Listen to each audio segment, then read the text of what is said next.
Hey everyone's JackelWolf back in Sky Factory 3 with another 5 minutes. That's how I did it. This episode we are going to finish off our refined storage. And by finish off I mean just get us up to the basic refined storage system.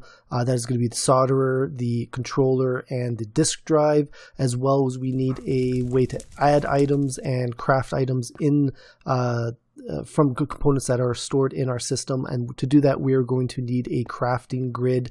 Now we could go with just a regular grid to put items in, but it's a simple step up to get to the control or to the crafting grid. So I don't see any point of doing one and then doing this all over again to do another one. But to start, we're going to need a bunch of processors. So down here below, I've got three printed processors. I've got the basic, the improved, and the advanced processor. Now this is iron, gold, and diamond respectively. You can put it into the solderer by themselves, or you can actually do these in a furnace. Whichever way, it doesn't really matter. I'm going to throw this printed basic processor up top with one redstone and one printed silicon.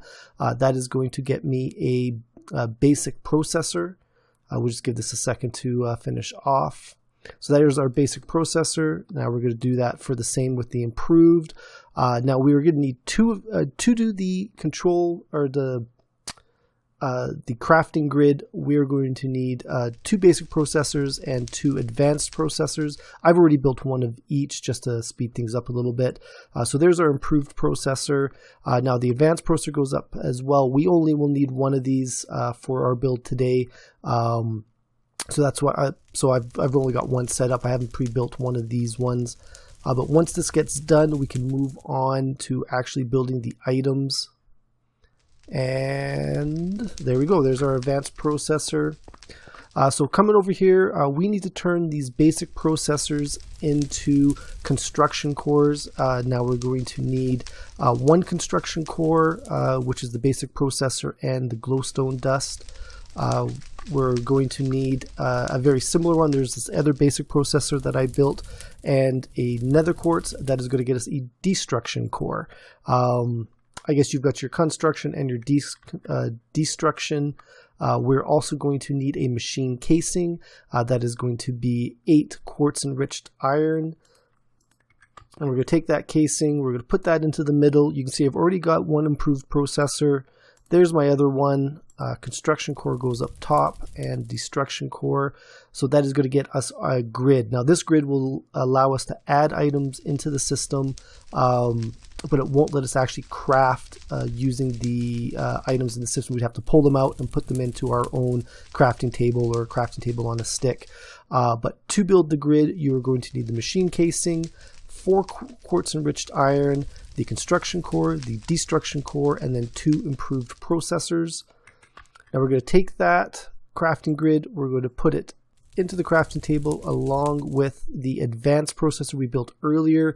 That is going to get us a crafting grid. So there's one crafting table, the grid, and the advanced processor. And that is it. So now we're going to take this, and for simplicity's sake, I'm going to throw that up top. You can see it's showing up on our controller grid now. We're using about 8 RS per tick, which is still quite a bit low. But if we go in here now, this is going to give us access to the items we've got down there. I actually should have pre-populated in here, but I'm just going to throw some items up. Actually, I'm going to keep that torch out.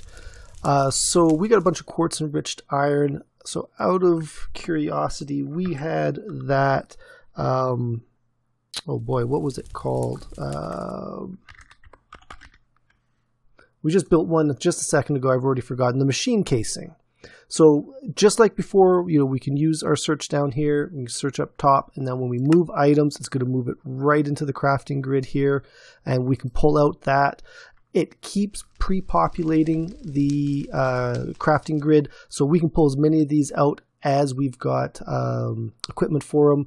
So as you're building items, you can build them, throw them back into the grid, build other items as you build up your, I guess, your inventory of bits and pieces.